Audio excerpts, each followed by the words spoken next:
Luxury is really about an experience. It's not about a price point. If you're selling a $100,000 house or a $10 million house, it's about the experience. How are you handling your clients at every price point?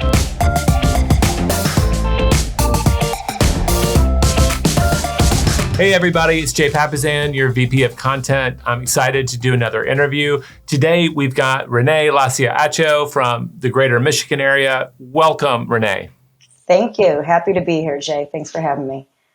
You've carved out a very successful career in luxury real estate. Would you take just a couple of minutes and tell us about when you got started and describe your current business today? So I have a very interesting story. Started off as a high school teacher, have a master's in education, and somehow found myself in real estate. I was driven to this journey from a financial need, from a health crisis with my daughter. So my why is really my motivator that brought me here and kept me focused. How many of your former students have you now sold houses to? Are they old enough to buy houses from you yet?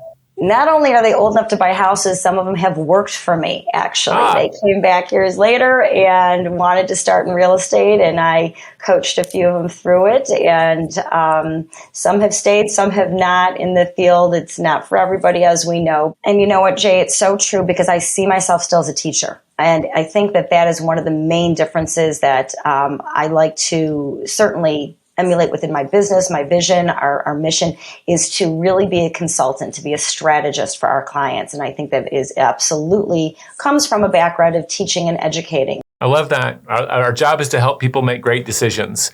And a great teacher, a truly great teacher, we've all had them that changed our lives. You get to also make a massive impact on their financial life in this job. You sold, the numbers I have, about 100 luxury properties for over $100 million.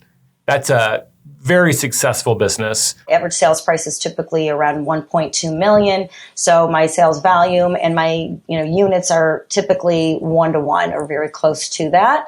And it's a nice formula for not too many units and yet still doing a really high volume. You shared with me that because you've been successful at this and doing that level of success for a long time, lots of people want to learn from you. How do I break into luxury? What advice do you give them? They will expect you to be a veteran in the business, or you to at least have the knowledge of a veteran in the business. So what does that mean? We are a resource to our clients. That's what I pride myself on. I'm a resource to my client. But I also have a background in building, architecture, and design. So what does that mean? It means that my clients know that I have a thorough understanding of not just the home buying and selling process, but actually the product behind it. What makes a home worth $1 million or more? What makes a house have a higher quality of level of finish and amenities? Do you know the difference between appliances? Do you know the difference between a shingle of a roof, of a window, of a floor, of a wood species? Do you truly understand a cabinetry, difference and granite versus a marble or a quartzite? Those are things that people are looking for your advice on to some degree and your knowledge and expertise, because if they're buying something valued at $1, $2, $3 million, you're helping to guide to make sure that is a true value. Well, I'm just going to role play with you, Renee. All that sounds very intimidating. I have to learn about construction and architecture and design. What's the best way to go about that? Do I need to go get an architecture degree, or can I start being purposeful about maybe previewing luxury properties? What's the right way to go about that education? There is no wrong way to go about it as long as you do it. So I tell people, start with product understanding. Talk to an inspector. Go through an inspection and really understand what it is that they're looking at. What is an HVAC component? What are the differences throughout that? Learn that. Work with a builder, sit down, observe, go through a set of plans, go through and understand and learn. So the more you go into homes, go open and close the doors, turn the knobs, understand, go into, anywhere that's got plumbing fixtures or lighting fixtures. People are willing to teach you, and there are aspects of where you can learn this from. If you find a relationship, let's just say, with an architect or a newer builder that maybe wants to put themselves on the map and get their name out there, maybe this is a relationship that you can build one-on-one with them where you're sharing ideas. We teach people that if you're going to sell real estate, you need to know mortgages and you need to know the title work and you should know a home warranty. And we tell people, Go have lunch with a mortgage expert. Go have lunch and sit down with a title or a closing department and learn what those documents are. Why can't we do the same thing with an architect or a designer or a decorator or a builder and use each other's resources to learn and leverage? So number one is know your product. Yes. I thought like not just the inventory, but you're also talking about the inventory itself. Like, how's this home built and why is it in the luxury class? What's number two for you? Think of yourself more as a financial consultant. This is part of a portfolio that at this level, someone probably has a more robust portfolio that they're dealing with, that they have. So this is an asset to them differently perhaps than just a house would be. We lead with questions. Whenever we sit down with a client, where is your 5 and 10 year projection goal in terms of your lifestyle and where you're going to be at, and creating the plan with them so that you really are more of a strategist in their eyes than a salesperson. So the more that they understand that you're there to build a relationship and not to collect a commission, that is going to be the main differential between helping them to feel the trust and that you have the knowledge and you are going to help navigate their process. People say, oh, I want to sell luxury real estate. You need to understand when you're selling homes at a premium price point, whatever that is, again, for your area, there's a lot of expense and cost that goes along with it. So to be in a high level only sales position, there's costs involved that I think sometimes people don't understand. Number one,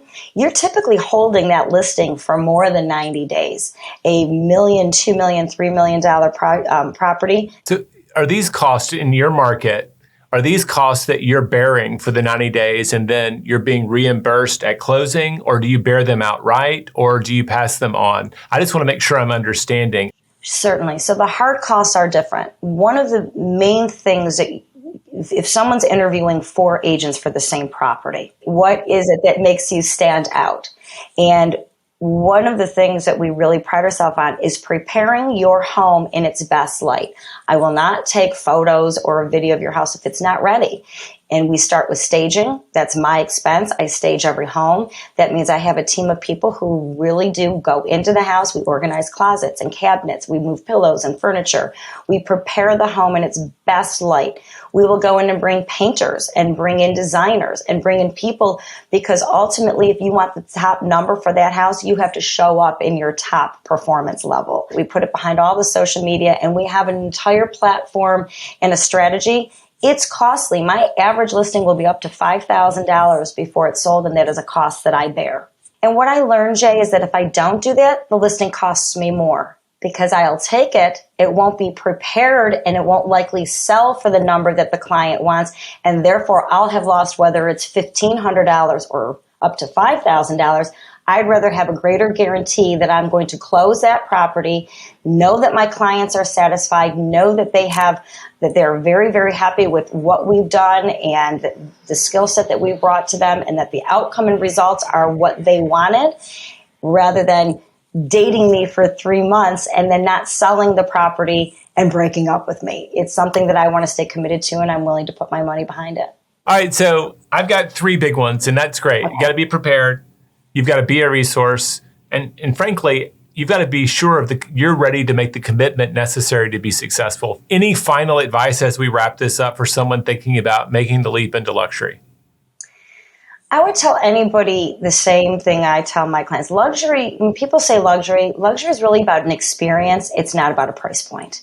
If you're selling a $100,000 house or a $10 million house, the experience that your client has, a feeling that you are truly the resource that they need, you are their advocate, you are their consultant, and your knowledge exceeds sometimes what theirs is in the market, because if it's in real estate, you should have a knowledge base that is if not better than what the general consumer has, I would hope. But understand it's about the experience. How are you handling your clients at every price point? And remember that luxury is really about an experience. That's what they're looking for. Love that. Thank you so much for sharing with us today. Well, I hope you enjoyed that interview. If you'd like to see more and learn more about real estate, check out some of our other content. Go ahead, just click on one and explore.